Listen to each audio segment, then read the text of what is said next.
How's everyone? Back out in the garage for a little bit.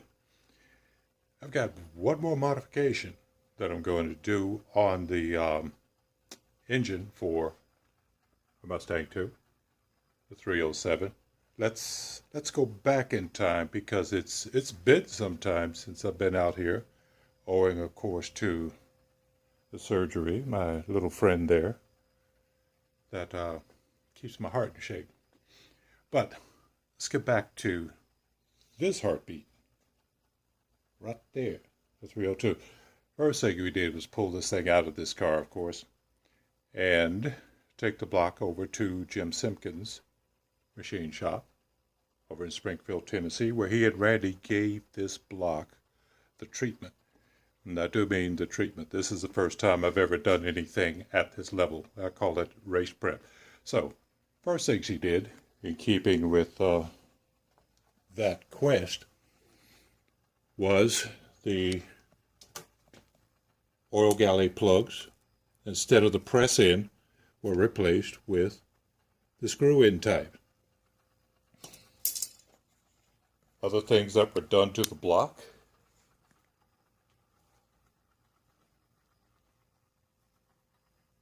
oiling return holes were chamfered.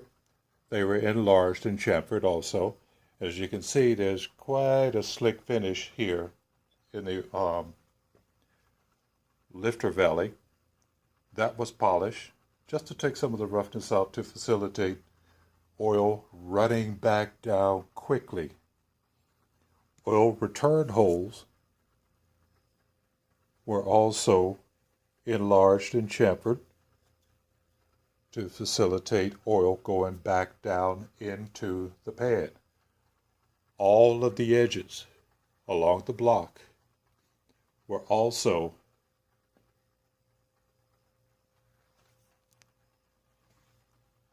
got the treatment, got smoothed out to reduce the chance for cracks to form. At the front of the engine, same thing was done. Down here behind the timing chain. Yeah, that I'll explain this debris that you'll see right here in just a minute. But even back here where the distributor goes, where it receives oil being splashed on it, that was all smoothed out with the carbide bits, of course, that you can get from any of the big tool manufacturers. Mine just happened to come from Eastwood. Let's not forget that the block itself, I don't know if you can see that exactly, right in there, but we also poured hard block into the engine. Just did a half fill right to the top of the water outlet where the water pump goes, because we want this block to survive a little bit more, a little bit longer, a little bit easier. All along the block, excess material was ground down, smoothed out, feathered in some cases, removed in some cases. I actually thought about removing the bosses for the engine mounts, but decided to keep them, even though we are going to a plate system on the car in preparation for even some future higher horsepower. Same thing was done down here on the bottom end, as you can see. All of the excess webbing was ground down smooth, chamfered and rounded. Even the cylinders where casting flash or imperfections from the casting was done. Some of these were actually protruding below the bottom edge of the cylinders before I took the carbide bit to the stones, but all of them were done and reduced. So this thing got the treatment. So the final step in the process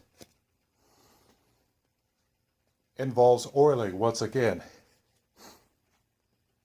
Oops, let me flip this back down. There we go. You should know the oil filter on your small block Ford is going to bolt right here. This was the area where the oil pump itself is going to be bolted up. Basically, the oil the oil passage runs at about this angle and is simply drilled one straight down that way. Make sure I'm getting that. Then another straight this way. Right where these two areas meet was basically just a sharp, it looked like just a plunge bit, but they just drilled a hole this way, then came back and drilled another hole this way. Of course, it was cast that way. So what we did was use the round carbide, there it is, use the round carbide bit. In this case, this is the long one. Probably could have gotten it with a shorter one. And went from this side of the oil filter boss and worked and you can see it pop out right there, but worked this edge right here, just back there, to take the sharpness out of there and create a radius. It was also smoothed out right there where it bottoms out, because that casting in that, as it is casted, is actually quite rough. In keeping with that same thing, if you look at the filter boss on your stock casting, all of this material would come up here and end in just a very sharp edge. Using this same rasp, simply radius that out, smooth it out, and the idea is to give oil a smoother path to flow on its way into the filter to help this block live a little bit longer. Now, I said there was just one more modification that has to be done, and I've already done it on one side, and that involved radiusing out the return holes that you see right there to a larger diameter, involving a 1/2 inch drill bit. Now the bit that I had to get, as you can see, is quite long, because at the back of the block you have to go the full distance into, like there. Your bit has to go the full distance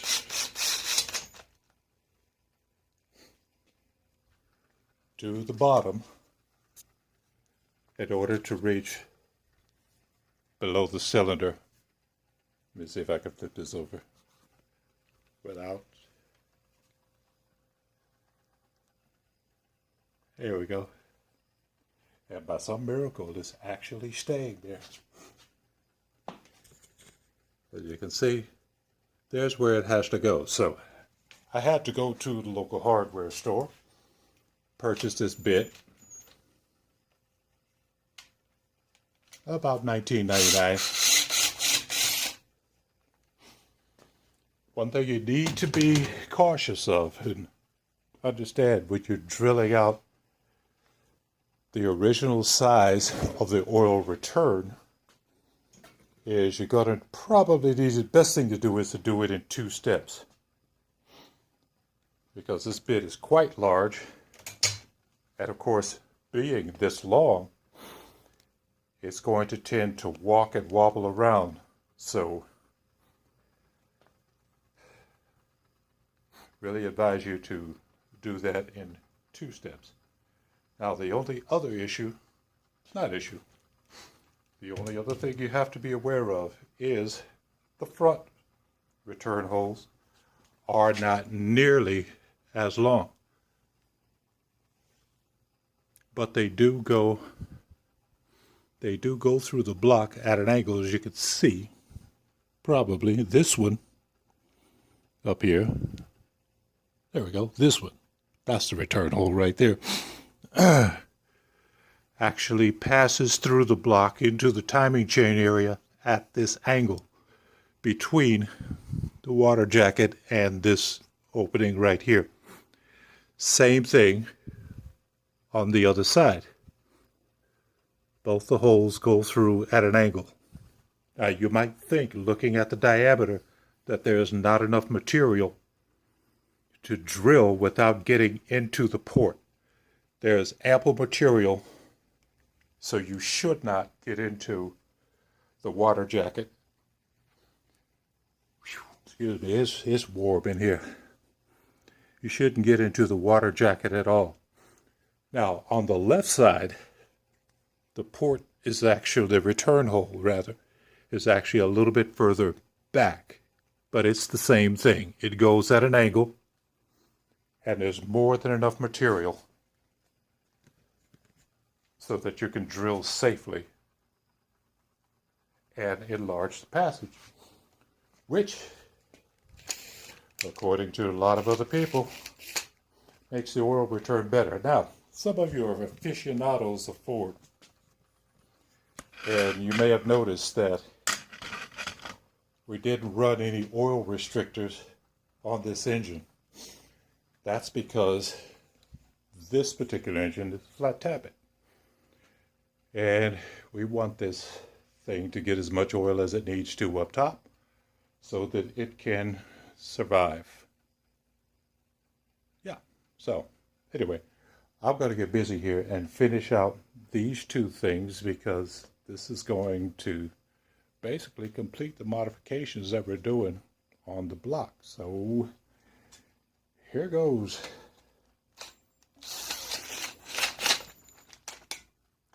And I'm actually trying to do this one-handed. It's probably disastrous.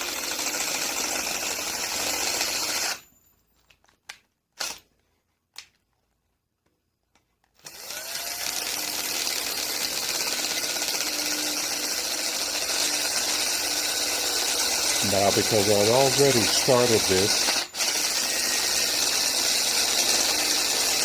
with the countersink, it was just quite simple to come back with the half-inch bit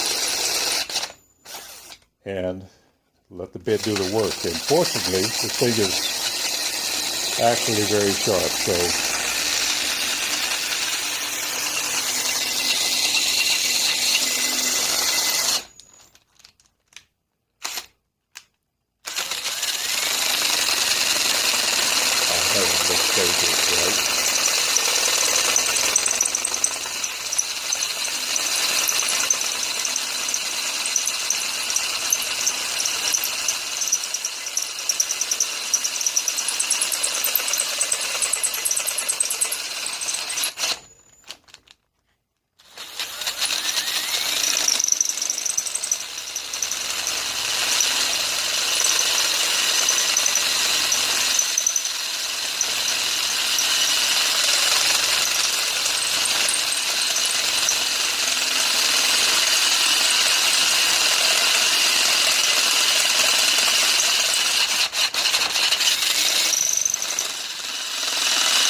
So it just happened, didn't you? It's $19 down to tubes. Oh well. Stuff happens when you're having fun, right? Well, I guess that's going to end this one. But I still wanted to share show you where we are right now with the block. And all the work and the future work that's going to be done when we start assembling the little 307 for the Mustang II. So, since I got a broken bit, and that thing was so nice. Stuff happens when you're having fun though, right? So I've got a little bit of more work to do. Get that thing out and go get another one so I can finish up this process. The amazing thing is I did all the other drilling with it before I got to the point of snapping this. But anyway, third time's a charm. Stuff happens. You just gotta roll with it. We'll see you again soon.